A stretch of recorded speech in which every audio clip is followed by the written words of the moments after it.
14h30, 15h30, l'heure du crime sur RTL. Jean-Alphonse Richard. Nous ne comprenons pas l'acharnement qu'il y a contre lui. S'il avait commis ce crime, il aurait fait quelque chose contre ses intérêts. Sans compter l'affection qu'il portait à Catherine. Donc pour nous, ça n'a aucun sens. C'est illogique. Bonjour. Un crime sans aveu, sans témoin et sans mobile. 2 procès au verdict diamétralement opposés. L'affaire Ségala est depuis son commencement à l'hiver 2010 l'affaire de tous les paradoxes, de toutes les interrogations et de toutes les interprétations. 11 ans après les faits, les avis divergent toujours sur le rôle joué par Laurent Ségala, un généticien français de renom et brillant intellectuel. Il va être accusé d'avoir tué en Suisse sa belle-mère, une femme qu'il aimait comme sa propre mère, et d'avoir maquillé le crime en accident. Pourtant, les éléments qui paraissaient confondants aux yeux de la police suisse vont fondre comme la neige tombée en abondance cette nuit tragique sur le canton de Vaud, et empêcher d'accéder à une vérité immaculée. Dans cette affaire, Laurent Ségala n'a jamais cessé de clamer son innocence. Une affaire et des accusations, dit-il, qui ont brisé son existence. Comment un scientifique de premier plan s'est-il retrouvé sur une scène de crime? Mensonge ou trou de mémoire? Des interrogations que nous allons aborder avec nos invités. 14h30, 15h30, l'heure du crime sur RTL. Aujourd'hui, dans l'heure du crime, l'affaire Ségala, histoire qui commence une nuit d'hiver 2010, près de Lausanne, dans l'un des villages les plus tranquilles et les plus riches que compte la Suisse. Il est précisément 21h16, ce 9 janvier 2010, lorsque le central des secours du canton de Vaud reçoit un appel sur le 144, le numéro des urgences. Au téléphone, la voix d'un homme hésitante, saccadée et manifestement sous le choc. « J'ai trouvé ma belle-mère en bas des escaliers dans une flaque de sang. J'ai fait tout ce que j'ai pu, mais je n'ai pas réussi à la sauver », dit l'interlocuteur qui décline son identité, Laurent Ségala. L'accident s'est produit au lieu-dit Le Moulin, une jolie maison du village de Vaux-sur-Morge, dans les collines au-dessus du lac Léman, la maison familiale des Ségala. L'opératrice du 144 dit avoir trouvé le gars vachement bizarre. En plus du médecin, elle alerte donc la gendarmerie du coin. Le canton est sous la neige, les routes difficiles. À 21h50, la médecin Cataline Delessert arrive au moulin. Un corps de femme recouvert d'une couverture, la tête surélevée par une autre couverture, est allongé dans une petite pièce qui sert de bibliothèque. La malheureuse a le cuir chevelu ensanglanté, elle porte une large plaie au crâne et sans doute d'autres fractures. Le docteur Delessert ne peut que constater le décès de Catherine Ségala, 66 ans. 2 gendarmes sont sur place. Ils n'ont aucune difficulté à établir que le corps a été déplacé depuis le pied d'un escalier en béton. Il y a là des projections de sang sur les murs et le sol, des traces qui ont été maladroitement effacées. Un deuxième médecin, le docteur Sébastien de Froimont, est sceptique à propos d'une chute. Il demande une autopsie. Dans le salon du premier étage, gendarmes et policiers s'entretiennent avec Laurent Ségala. L'homme âgé de 45 ans apparaît prostré, abattu, épuisé. Il indique être arrivé au moulin aux alentours de 19h30, 19h45. Il ne se souvient pas précisément, il ne porte pas de montre. Il est entré et a trouvé Catherine agonisante et baignant dans une flaque de sang au pied de l'escalier. Il a pris des cours de secourisme, il a voulu la ranimer et pour cela a déplacé le corps dans la bibliothèque adjacente. Il a essayé comme il a pu de soulever sa belle-mère qui pèse 82 kilos, puis a fait glisser le corps. Il a fait du bouche à bouche, s'est évertué à prodiguer des massages cardiaques pendant près d'1 heure. L'heure la plus longue de ma vie, dit-il. Quand les enquêteurs lui demandent pourquoi il n'a pas prévenu tout de suite les secours, il répond qu'il était affairé à vouloir sauver sa belle-mère. En outre, il est français et ne connaît pas le numéro d'urgence. Il l'a trouvé dans l'annuaire à l'étage. À propos des traces de griffures au visage et des petites blessures aux jointures de ses doigts, Laurent Ségala indique qu'il a dû s'écorcher en transportant le corps ou lorsqu'il a passé son bras sous Catherine pour la soulever. Une chemise et un t-shirt tachés de sang sont retrouvés dans une machine à laver. Une autre chemise est dans un sac. Il reconnaît s'être changé 2 fois. Il a, dit-il, la phobie du sang. Les enquêteurs doutent de la version donnée par Laurent Ségala. Ils ne comprennent pas pourquoi le Français n'a pas appelé tout de suite les secours. « Reconnaissez que vous avez fait une grosse bêtise », tente un gendarme. « Je vous demande un peu de respect », répond l'intéressé. Ce dernier répète que Catherine a dû chuter dans l'escalier. Il l'avait vue à midi et l'avait trouvée fatiguée. Vers 17h30, il est allé rendre visite à son père, Roger Jean Ségala, un libraire réputé de Lausanne, intellectuel suisse respecté, hospitalisé pour des ennuis de santé à Morges. Il l'a quitté vers 18h45, a roulé très doucement dans la neige pour revenir au moulin et découvrir le drame. Fin de l'interrogatoire à 3h15. Dans la matinée du 10 janvier, Laurent Ségala est mis en examen, inculpé d'homicide. Laurent Ségala est écroué. Il a beau dire qu'il est innocent, on ne le croit pas. Son comportement après la mort de Catherine laisse les enquêteurs et le juge pour le moins perplexes, même si le dossier va aller de surprise en surprise. Laurent Ségala est emprisonné à la prison de la Tuilière, à Launay, à quelques kilomètres du Moulin, la maison familiale là où Catherine Ségala a rendu son dernier souffle. La famille de la victime est très remontée contre le scientifique français. Elle estime qu'à minima, celui-ci a laissé mourir Catherine.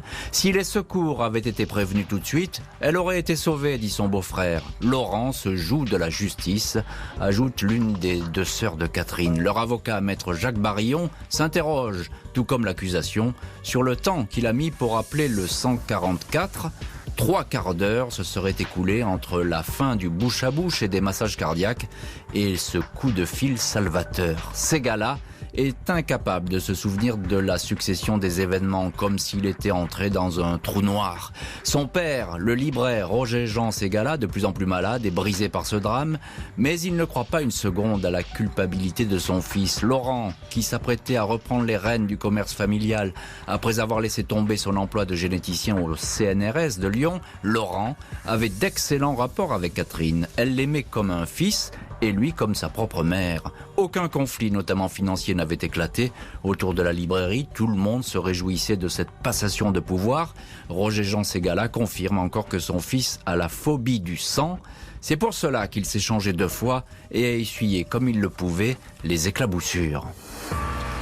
La justice a bien du mal à trouver le mobile qui aurait poussé Laurent Ségala à tuer une belle-mère qui ne lui voulait aucun mal et ne lui faisait pas d'ombre.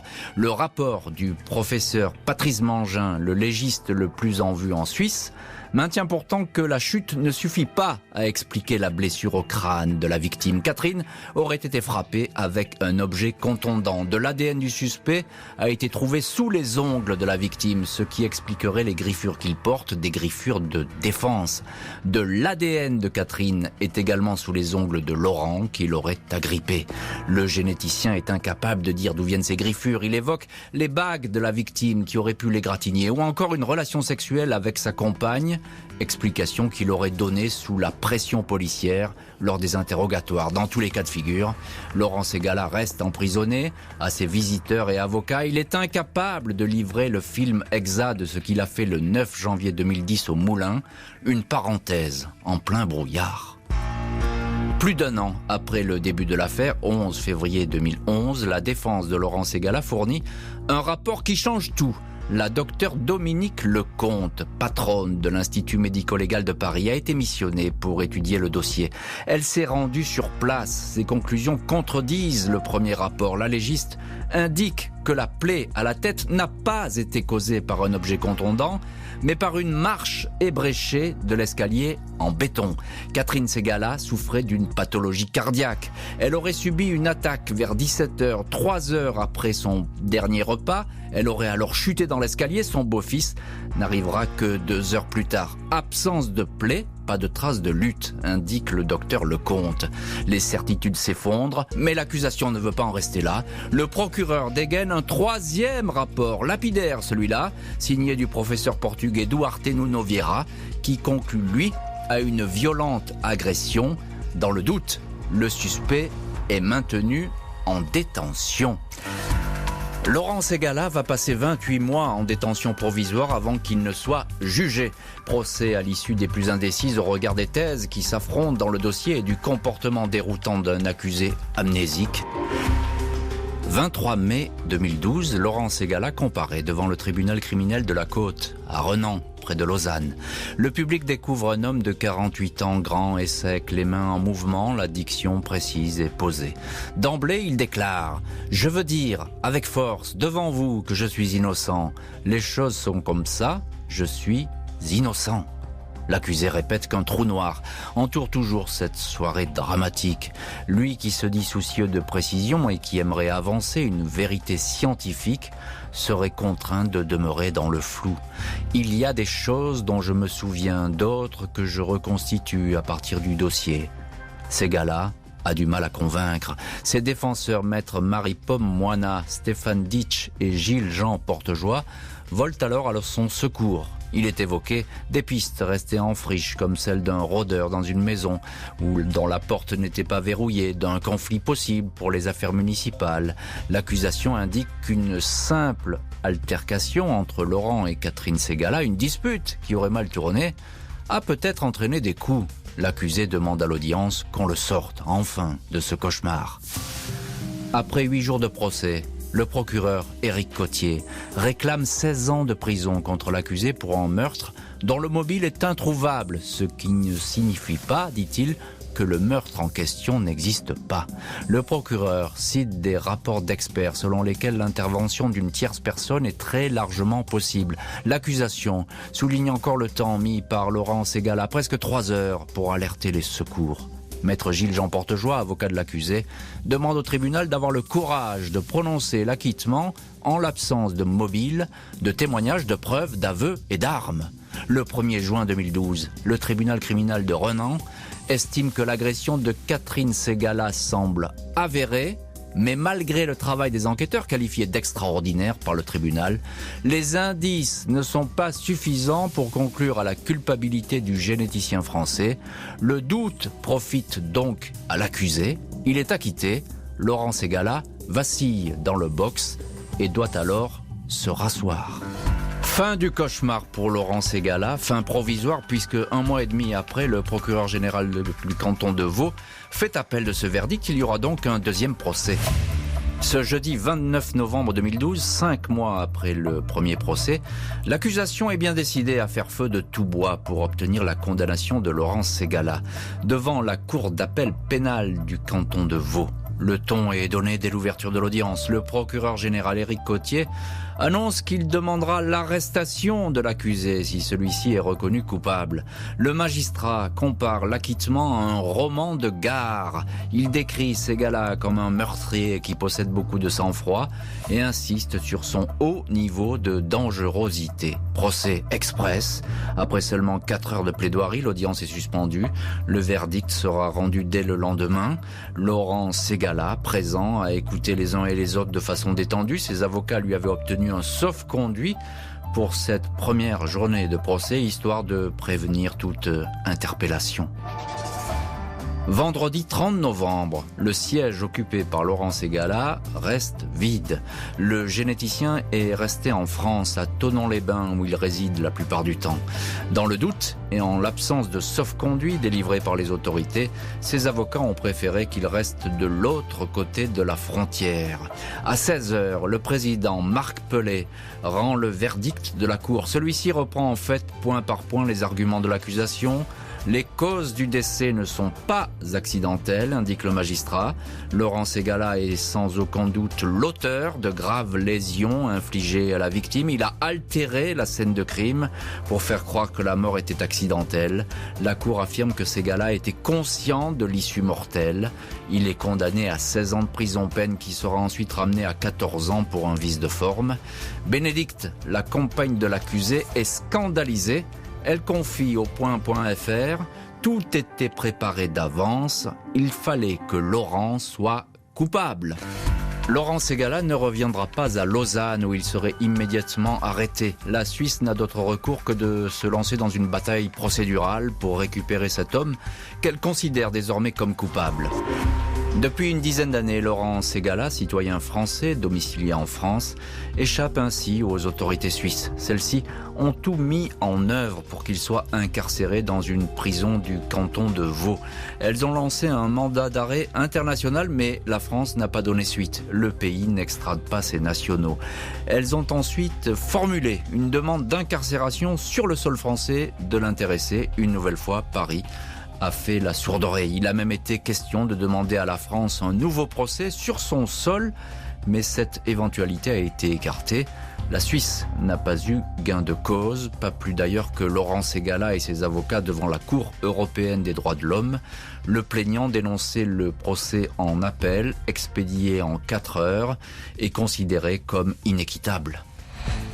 Laurent Ségala, entouré de ses filles et de sa compagne, continue à clamer son innocence. Il ne serait pas contre un nouveau procès en France, audience qui lui permettrait de s'expliquer sur le fond et de démontrer enfin sa bonne foi. La maison du drame, le moulin de Vaux-sur-Morges, a été vendu alors que le généticien attendait en prison son premier procès. Cette affaire a gâché ma vie et celle de ma famille, nous a-t-il simplement déclaré. L'heure du crime, présenté par Jean-Alphonse Richard sur RTL.